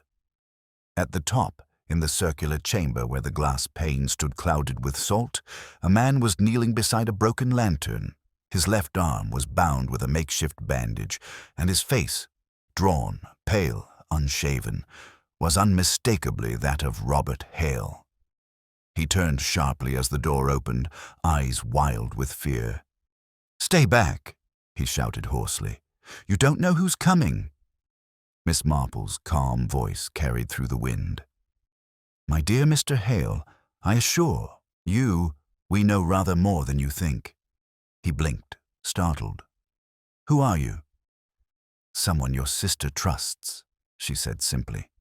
"And someone who'd very much like to prevent you from getting yourself killed." Craddock stepped forward. "You've made quite the mess of things, Hale. The parcel, the letters, the postman. Care to explain?" Hale's shoulders sagged. "I didn't mean for him to die. I only wanted to expose them. Fairley and the others. They were selling naval schematics through the firm, using routine shipments to move documents. I found proof, copies of correspondence, payments. I sent some of it to a contact in London, but before he could act, they knew. Fairley came after me. I thought if I disappeared, they'd stop looking. Instead, you left a trail of blood and frightened half of Sussex," Craddock said dryly. Hale's eyes darted toward the narrow stair. "You don't understand. Fairley's not finished. He'll come here. He knows I have the originals. They're hidden." A noise from below cut him off. The sharp slam of the lighthouse door. Craddock motioned for silence, his hand going to his revolver. Footsteps echoed on the stairs, slow and deliberate. Miss Marple moved to the side of the chamber, her expression composed. "You'll find," she said softly, "that evil has a peculiar vanity. It always insists on appearing at the moment of its triumph." The fair-haired man emerged, his coat damp with spray, his expression cold and certain. "So," he said, his accent curling slightly around the word, "you've saved me the trouble of searching. How convenient." Craddock stepped forward. "Not another move, Fairley." But the man only smiled faintly. "You have no proof, Inspector. Only a frightened clerk and an old woman's suspicions." His eyes flicked toward Hale. "Give me the documents, and perhaps you'll live long enough to regret your interference." Hale's hand trembled as he reached inside his coat, but not for papers. Instead, he drew out a small envelope, crumpled and weather-stained, and held it out toward Miss Marple. "You should have them," he said quietly. "You see more than the rest of us ever will." The moment hung suspended, the wind howling around the glass, the sea pounding below. Fairley lunged, but Craddock fired, a single warning shot that ricocheted off the railing. The man froze, eyes blazing. "Enough," Miss Marple said softly. "It's over." It was over quickly after that. Fairley was taken into custody, protesting in that cool, measured way men use when their composure is all they have left. Hale was led down the stairs, pale but breathing easier. Outside, the wind tore at their coats, but the air seemed lighter somehow, as though the sea itself had sighed in relief. Later, as the sun broke through the clouds and the tide began to recede, Miss Marple stood on the quay beside Craddock. He looked tired, but satisfied. "You were right again, of course," he said. "You always are, though I can't for the life of me see how you knew he'd come here." She smiled faintly, her gaze on the distant water. "My dear Inspector, people always return to the sea when they've run out of land. It's human nature, seeking the illusion of escape. But the truth, I've found, has a way of catching even the cleverest swimmers." The wind carried her words away, mingling them with the cries of gulls and the slow rhythm of the tide. And though the matter of the parcel, the letters, and poor Thomas Briggs would still be discussed in drawing-rooms and parlours for weeks to come, Miss Marple already knew that the heart of it was as old as sin itself, greed, fear, and the quiet courage of those who, in trying to do good, find themselves standing against the worst in others. She turned toward the waiting carriage, her steps measured and unhurried, her expression serene. Behind her, the sea glimmered like glass, endless and unknowable, as all human hearts were, if one but looked long enough to see. The journey back to St. Mary Mead was quiet. Inspector Craddock sat opposite Miss Marple in the railway carriage, his hat resting on his knee and his expression thoughtful. The events in Dover had concluded with the swift precision of justice well served, yet there remained a faint unease in the air, an echo of unfinished business. The fair-haired man, Fairley, had been taken into custody with his arrogance intact. Robert Hale had been placed under guard in hospital, his wounds minor but his conscience heavy. And yet, for all the apparent resolution, Miss Marple could not shake the feeling that the story had not quite reached its natural end. Outside, the countryside passed in soft smears of green and brown, the hedgerows blurring beneath a low sky that promised rain once more. Craddock broke the silence first. "It's strange, isn't it? You'd think after all this time I'd grow used to the idea that murder and treachery can spring up in the most ordinary corners of England, but somehow it never stops surprising me." Miss Marple smiled faintly, her knitting needles clicking in rhythm with the train's wheels. "That's because, my dear Inspector, you're still inclined to think of wickedness as something exotic. Most people do. They imagine villains to be creatures of shadow and intrigue, when in truth they're very often the same sort of people one sits next to at a church fete. Ordinary faces hide the most extraordinary motives." Craddock gave a dry chuckle. "You make it sound as if evil were practically domestic." "Oh, it is," Miss Marple replied. "It grows in teacups and post offices and small jealousies. One only has to look closely." The train gave a long sigh as it pulled into the station at St. Mary Mead. Craddock rose, stretching, and offered Miss Marple his arm as they stepped down onto the platform. The familiar air of the village greeted them, clean, calm, and deceptively serene. Children were walking home from school, and Mrs. Larkin was fussing over a basket of apples by the grocer's stall as if nothing in the world could ever be amiss. It was as though the tragedy of Thomas Briggs and the dark threads it had uncovered had been folded neatly back into the fabric of village life. Yet as they made their way toward the vicarage, Craddock frowned. "I suppose you're right, as usual, but there's something I can't quite reconcile. Fairley's confession covers most of it, the espionage, the parcel, Hale's flight. But I keep wondering, how did Thomas Briggs become entangled in it all in the first place? He wasn't chosen at random." Miss Marple paused at the gate, looking thoughtfully at the church spire beyond. "No, he wasn't. Poor Thomas had the unfortunate habit of being too curious for his own good. You recall his notebook? He'd been keeping track of those odd parcels and anonymous letters for some time. I imagine he recognized the handwriting when the warning letter arrived, the one meant for Mr. Hale. And once he realized it wasn't intended for me, he tried to deliver it personally. That was his undoing." Craddock nodded grimly. "Because Fairley followed him." "Yes," Miss Marple said softly, "but even that might not have been enough." "No, I rather think Thomas recognized Fairley from before.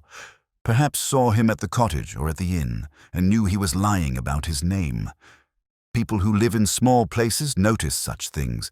It must have frightened Fairley to realize a harmless village postman knew too much." They reached the vicarage, where Mrs. Clement greeted them with tea and the sort of gentle sympathy one reserves for those who have seen dreadful things. Craddock drank his quickly and excused himself to return to the station. Miss Marple, however, lingered. She stepped out into the vicarage garden, where the late roses still bloomed despite the season's turn, and stood quietly for some time, the faintest breeze stirring her silver hair. It was there that Clara Hale found her later that afternoon. The girl looked thinner, worn by sleepless nights, but there was relief in her eyes now, a fragile calm after the storm. She carried a small envelope, its edges creased from much handling. "Miss Marple," she said softly, "they told me you were back. I wanted to thank you." "My dear," Miss Marple said, turning with her usual warmth, "there's no need. I only helped to tidy the edges of what others began. It was your brother's courage that set things right." Clara shook her head. "You don't understand. Robert asked me to give you this." She held out the envelope. "He said it's something you'd earned. The last piece of the truth, he called it." Miss Marple took it delicately. Inside was a single folded sheet, written in Robert's hurried hand. She read in silence, while Clara, stood watching, twisting her gloves nervously. When she finished, she folded the paper again and slipped it into her pocket. "He's very honest," she said after a moment. "Painfully so. I hope he'll forgive himself in time." "What did he say?" Clara asked, hesitating. "That there was one more letter," Miss Marple said quietly. "The first, in fact, the one that began everything. It was never meant for him or for Fairley. It was sent by another member of the firm, someone who realized too late what was happening and tried to stop it. Poor Thomas intercepted it by chance and thought it was a warning. In a way it was, but not for him." Clara's brow furrowed. "Then the letter that killed him was an attempt to save someone else," Miss Marple finished softly. "Such things happen more often than people believe. Good intentions, poorly timed, can be deadly." Clara's eyes filled with tears. "I wish I could forget it all." Miss Marple laid a gentle hand on her arm. "You won't, but one doesn't forget such things. One learns from them. Your brother will live, and perhaps he will do good with the truth he carries. That is more than most can claim." They stood in silence for a while, the afternoon sun breaking briefly through the clouds. Then Clara said goodbye and walked slowly back toward the lane.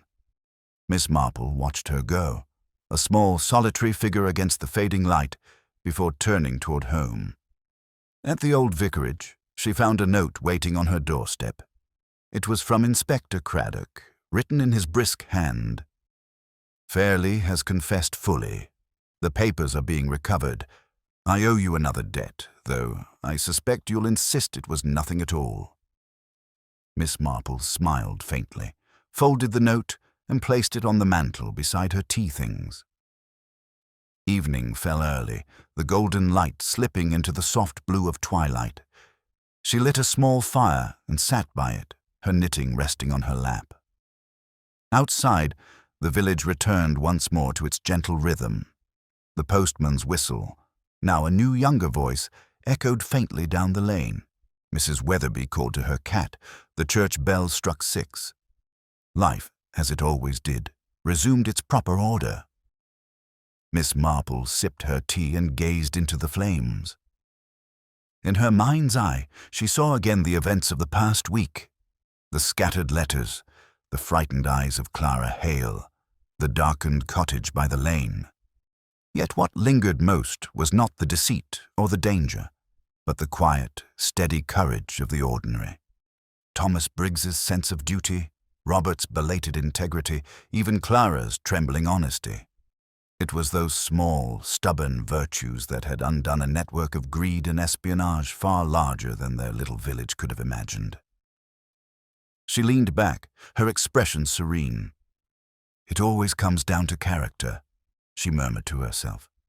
"Not genius, not strength, but simple character." The fire crackled softly, and the that ticking of the clock blended with the faint rustle of the evening breeze through the curtains. Beyond the garden, the night deepened, still and unthreatening. Somewhere, a nightingale began to sing. Miss Marple smiled, a faint, knowing smile, touched with both sadness and satisfaction, and picked up her knitting once more. Her needles resumed their gentle rhythm, steady and precise, like the heartbeat of the village itself. The mystery of the letter delivered by a dead postman had ended, as all such things must, in truth revealed and peace restored. But in Miss Marple's mind, the greater mystery, the endless puzzle of human nature, remained, as ever, her quiet and eternal occupation. The following morning brought a pale, hesitant sunlight that filtered through the lace curtains of Miss Marple's sitting room, casting fragile patterns on the worn carpet. The village was quiet once more, almost unnaturally so, as though St. Mary Mead itself were taking a deep breath after a storm. The newspapers had already arrived, carrying brief, factual accounts of the affair. Sussex spy ring exposed, local man instrumental in breaking case, with no mention, of course, of Miss Marple. That suited her perfectly well. She had never cared for credit. It only encouraged conversation, and conversation had a way of muddling truth into entertainment. Still, as she set her teacup down and adjusted her spectacles, she couldn't ignore the faint unease that lingered beneath her calm. For all that had been revealed, a small thread remained tugging at the back of her mind. The business with Fairley was neatly tied up. Robert Hale's confession had satisfied the police. Clara had left the village that morning to join her brother in London. Yet Miss Marple's instincts, honed over a lifetime of observing human frailty, told her that something, just one small, vital thing, had been overlooked. It was nearly 10 o'clock when Constable Davies arrived, his face bright with that mixture of relief and curiosity that often followed the end of a village scandal.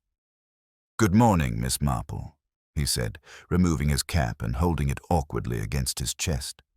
"Inspector Craddock's on his way back to London. He asked me to give you his regards.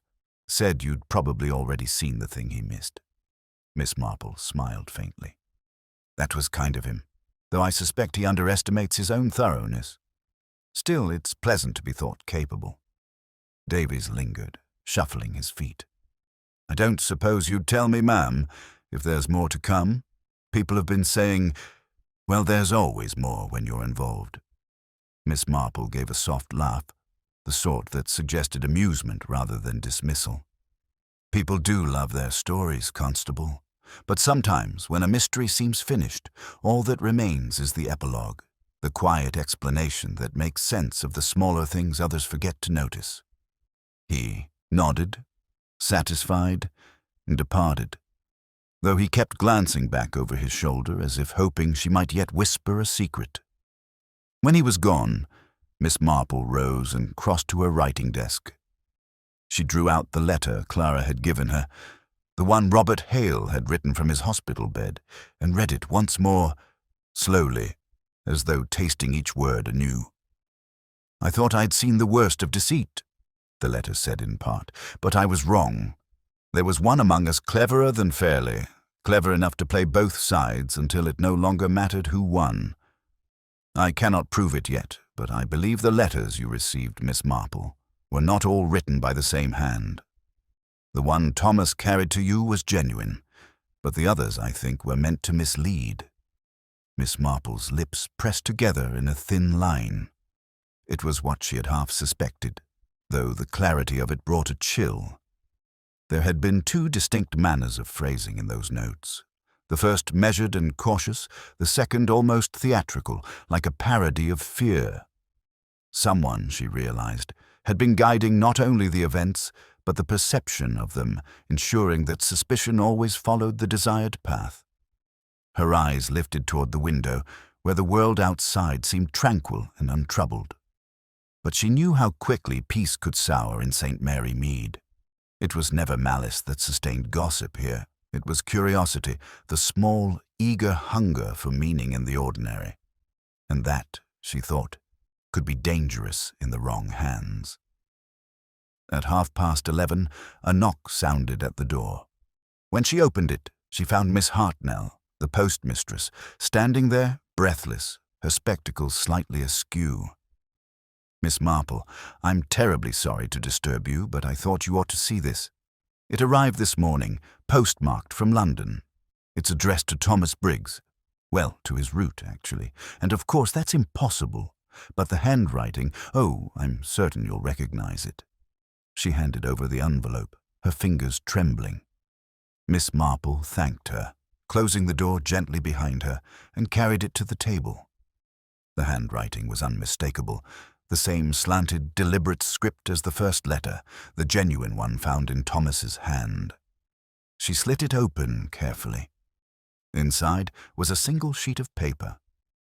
"You were right to question what you saw. The truth was never in Dover. Watch the old place. The quiet ones. They keep what men forget." Miss Marple read it twice, her brows drawing together slightly. Then she rose, crossed to the mantelpiece, and took down her small notebook, the one she used not for gossip, but for patterns. She opened it to a page marked weeks earlier, where she had listed the addresses along Thomas Briggs' route. Near the bottom of the list was one she had underlined twice, Old Mill Cottage. But just beneath that, in smaller script, another entry. The old rectory storage shed. She remembered it. Now, Thomas had been delivering occasional letters there, addressed only to the custodian. She had thought little of it at the time. Many properties in the village had caretakers who received the post, but the rectory shed had stood unused for years, locked, neglected, forgotten. Miss Marple fetched her hat and shawl. It was no more than a 15-minute walk from the vicarage to the old rectory grounds, but she took her time, her thoughts as precise as her steps. The air was cool and still, the sky a soft pewter grey. When she reached the gates, she found them half open. That, in itself, was unusual. The shed stood at the far end of the overgrown path, a squat wooden structure with ivy climbing its sides. She tried the door. It yielded after a moment, the hinges groaning softly. Inside, the air smelled of dust and paper. Sunlight slanted through the cracks in the wall, illuminating the clutter of old furniture and boxes. And then she saw it, a small trunk, half buried beneath a rotting tarpaulin, its brass lock tarnished but intact. She brushed away the cobwebs and saw, stamped faintly on the wood, the initials R.H. Robert Hale, she murmured. Or perhaps something older. The lock was simple, the kind a postman might have managed with the tools of his trade. Within minutes, she had it open. Inside were several envelopes, yellowed with age, bound with a ribbon. Not recent letters. These were older, written in faded ink. The topmost was addressed to Margaret Hale, London, 1919. Miss Marple lifted it carefully and read the opening lines. It took her several minutes to understand the full weight of what she held. These letters had nothing to do with espionage or government contracts. They were personal, deeply personal. And yet within their words lay the seed of everything that had come after. A long-ago affair, a child unacknowledged, a quiet arrangement to conceal the truth. Margaret Hale had been Robert's mother, but she had also been involved, during the war, with a man named Edward Fairley. The sins of the past, Miss Marple thought, so often ripen into the tragedies of the present. It was not espionage that had first tied these two families together. It was guilt. Robert had discovered these letters years later, realized their significance, and perhaps used them as leverage, or protection, when he found himself caught in the modern web of betrayal. And someone, perhaps even Fairley himself, had known. She replaced the letters gently, her expression unreadable. Outside, a car engine sounded faintly on the road, and she knew Craddock would be back soon. He would tidy the matter, as he always did, and another neat conclusion would be written into the official record. But for Miss Marple, the story was already complete in its quiet, human shape. Not of spies and codes, but of shame, inheritance, and the ways old secrets find their way into the hands of the innocent. As she walked home, through the soft light of afternoon, she felt a familiar melancholy settle over her. The sadness of one who has seen too much of how life folds upon itself. At her gate, she paused to look back at the village, its rooftops glowing faintly in the fading sun. "Poor Thomas," she murmured softly. "You delivered the truth even if you never knew its weight." Then she went inside, drew the curtains, and sat once more by the fire. The kettle began to sing, and the needles resumed their gentle, clicking rhythm. The world outside carried on as it always had, children laughing, carts creaking along the lane. But Miss Marple knew that, somewhere beneath that peaceful surface, the echoes of the past still lingered, whispering quietly through the village she loved. And as always, she listened. The evening light lay golden and soft across the rooftops of St. Mary Mead, the sort of light that forgives and forgets. It cast long shadows through the lace curtains of Miss Marple's sitting room, where she sat as she always did in the quiet after a case, knitting resting in her lap, tea cooling beside her, and her thoughts moving with a steady, deliberate rhythm. Outside, the faint murmur of village life continued unabated. The clatter of dishes from the vicarage kitchen, the bark of a distant dog, the laughter of children at play. It was as though the world, in its kindly indifference, had folded the entire affair of the letters, the death, and the revelations neatly away into memory. Yet for Miss Marple, memory was never so easily filed. Inspector Craddock arrived just as dusk began to gather. He entered without ceremony, as he always did, his face still marked by the fatigue of reports and statements, though his eyes held a glint of satisfaction. "Well, it's done," he said, settling into the armchair opposite her. "The papers have been handed to the authorities. Hale and his sister have left for the country. Fairley's confession ties up the rest. It's all quite official now." Miss Marple smiled faintly. "Official matters have a way of closing with tidy punctuation, Inspector. Life, however, prefers ellipses." Craddock chuckled softly, shaking his head. "You'll forgive me for saying so, but you do make even a solved case sound unfinished." "Perhaps because," she said, "truth seldom ends where law does. One must always consider the smaller truth, the human ones. They're what interest me." He leaned forward. "Then tell me, Miss Marple, what was it you found at the rectory shed? I know you went there. Davies saw you returning, looking as pleased as a cat that swallowed the cream." Her eyes twinkled at that. "Oh, nothing so dramatic as cream, Inspector. Merely the final piece of a puzzle. You see, everything, Thomas's death, the letters, even poor Robert Hale's flight, began not with espionage, but with something quite ordinary. A secret of the heart." Craddock raised an eyebrow. "A secret?" "Yes," she said softly. "A very old one. The Hale family and the Fairleys were bound together long before this little drama began. During the war, Edward Fairley and Margaret Hale, Robert's mother, shared an affair. There was a child, though it was never acknowledged. Fairley helped arrange for Margaret to marry another man, and the matter was quietly buried. But the letters between them remained, hidden away in the rectory shed. Robert must have discovered them years later. When he found Fairley again through the shipping firm, he realized that his own life had been shaped by a lie, and that Fairley's business dealings were equally deceitful. Craddock's face grew grave. "So that's why he took the parcel. Blackmail." Miss Marple shook her head. "Not quite. Robert wasn't cruel enough for that. He wanted justice, not revenge.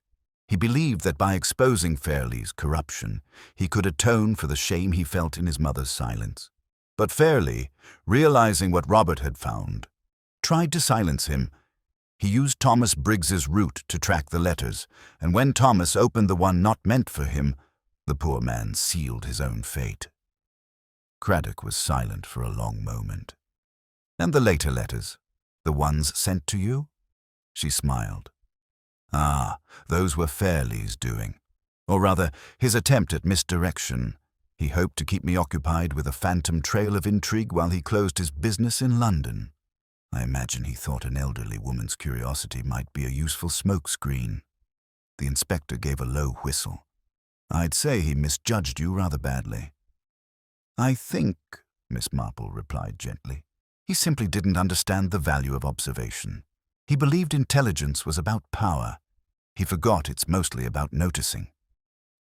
The fire crackled softly, throwing small, warm sparks into the air. Craddock leaned back in his chair, thoughtful. "And what of the Hales? What happens to them now?" "Oh," Miss Marple said, her voice light but tinged with something wistful, "they'll start again. They have the truth now, and that is no small burden, but it can also be a kind of freedom. Clara will see that her brother finds peace, and perhaps she will find her own. People do heal, Inspector, though seldom as quickly as we'd like." He smiled. "You sound almost sentimental." "Do I? Perhaps I am. But I've learned over the years that tragedy and kindness often grow from the same root. Poor Thomas Briggs, for instance. He died because he was honest, because he couldn't bear to see wrong go unspoken. Such people are rare, and their quiet courage should never be forgotten. They sat in silence for a while after that, the comfortable sort that grows between two people who have shared both weariness and understanding. Outside, the church bell tolled softly, and somewhere in the distance a night train called across the countryside. At last, Craddock stood, putting on his hat. "You know, Miss Marple, one day I'll learn not to underestimate you. Every time I think I've seen the limits of your insight, you go and prove me wrong." She laughed softly. "That's only because, my dear Inspector, people so seldom learn from human nature. They think it changes, when in truth it merely repeats itself in new costumes.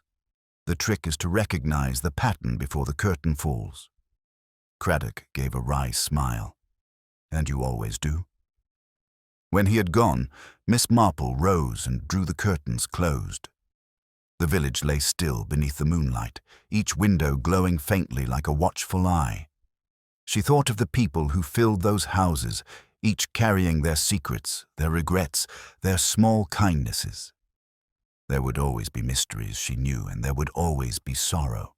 But there would also be honesty and decency and the courage to see things through.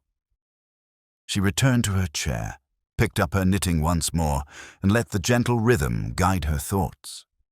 The fire burned low, and the quiet settled deep. The mystery of the letter delivered by a dead postman had ended as all true mysteries did, not in triumph or tragedy, but in understanding. And as the clock chimed softly in the corner, Miss Marple smiled to herself and murmured, "It's never the grand schemes that matter most, is it? Only the hearts that beat quietly beneath them." Then she bent again to her knitting, the needles moving steadily in the lamplight. An old woman, content in her peace, yet watchful as ever, keeping vigil over the endlessly curious, endlessly human little world of St. Mary Mead. ChatGPT can make mistakes. OpenAI doesn't use a mayor's workspace data to train its models. ChatGPT says, "The evening light lay golden and soft across the rooftops of St. Mary Mead, the sort of light that forgives and forgets." It cast long shadows through the lace curtains of Miss Marple's sitting room, where she sat as she always did in the quiet after a case, knitting, resting in her lap, tea cooling beside her, and her thoughts moving with a steady, deliberate rhythm. Outside, the faint murmur of village life continued unabated. The clatter of dishes from the vicarage kitchen, the bark of a distant dog, the laughter of children at play. It was as though the world, in its kindly indifference, had folded the entire affair of the letters, the death, and the revelations neatly away into memory. Yet for Miss Marple, memory was never so easily filed. Inspector Craddock arrived just as dusk began to gather. He entered without ceremony, as he always did, his face still marked by the fatigue of reports and statements, though his eyes held a glint of satisfaction. "Well, it's done," he said, settling into the armchair opposite her. "The papers have been handed to the authorities. Hale and his sister have left for the country. Fairley's confession ties up the rest. It's all quite official now." Miss Marple smiled faintly. "Official matters have a way of closing with tidy punctuation, Inspector. Life, however, prefers ellipses." Craddock chuckled softly, shaking his head. "You'll forgive me for saying so, but you do make even a solved case sound unfinished." "Perhaps because," she said, "truth seldom ends where law does. One must always consider the smaller truths, the human ones. They're what interest me." He leaned forward. "Then tell me, Miss Marple, what was it you found at the rectory shed? I know you went there. Davies saw you returning, looking as pleased as a cat that swallowed the cream." Her eyes twinkled at that. "Oh, nothing so dramatic as cream, Inspector. Merely the final piece of a puzzle. You see, everything, Thomas's death, the letters, even poor Robert Hale's flight, began not with espionage, but with something quite ordinary. A secret of the heart." Craddock raised an eyebrow. "A secret? Yes, she said softly. A very old one. The Hale family and the Fairleys were bound together long before this little drama began. During the war, Edward Fairley and Margaret Hale, Robert's mother, shared an affair. There was a child, though it was never acknowledged. Fairley helped arrange for Margaret to marry another man, and the matter was quietly buried. But the letters between them remained, hidden away in the rectory shed. Robert must have discovered them years later. When he found Fairley again through the shipping firm, he realized that his own life had been shaped by a lie, and that Fairley's business dealings were equally deceitful. Craddock's face grew grave. So that's why he took the parcel, blackmail. Miss Marple shook her head. Not quite. Robert wasn't cruel enough for that. He wanted justice, not revenge. He believed that by exposing Fairley's corruption, he could atone for the shame he felt in his mother's silence. But Fairley, realizing what Robert had found, tried to silence him. He used Thomas Briggs's route to track the letters, and when Thomas opened the one not meant for him, the poor man sealed his own fate. Craddock was silent for a long moment. And the later letters, the ones sent to you? She smiled.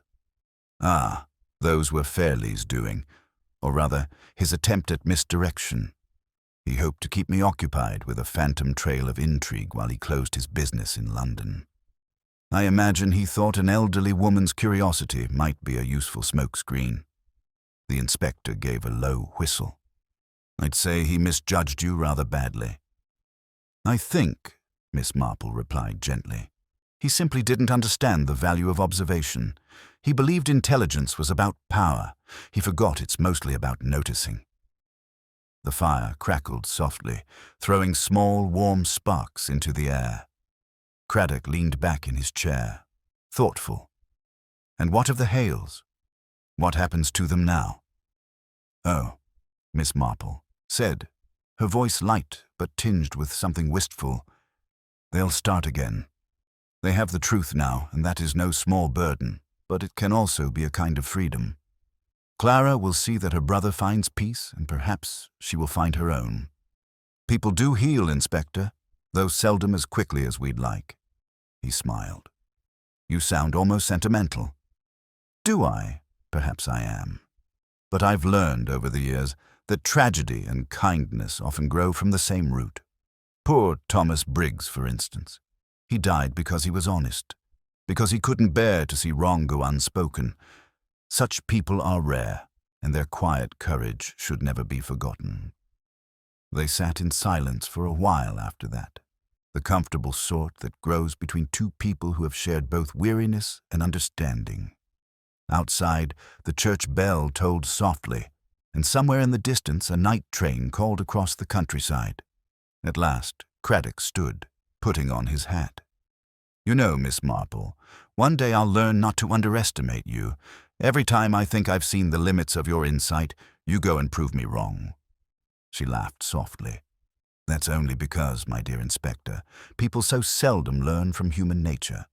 They think it changes, when in truth it merely repeats itself in new costumes.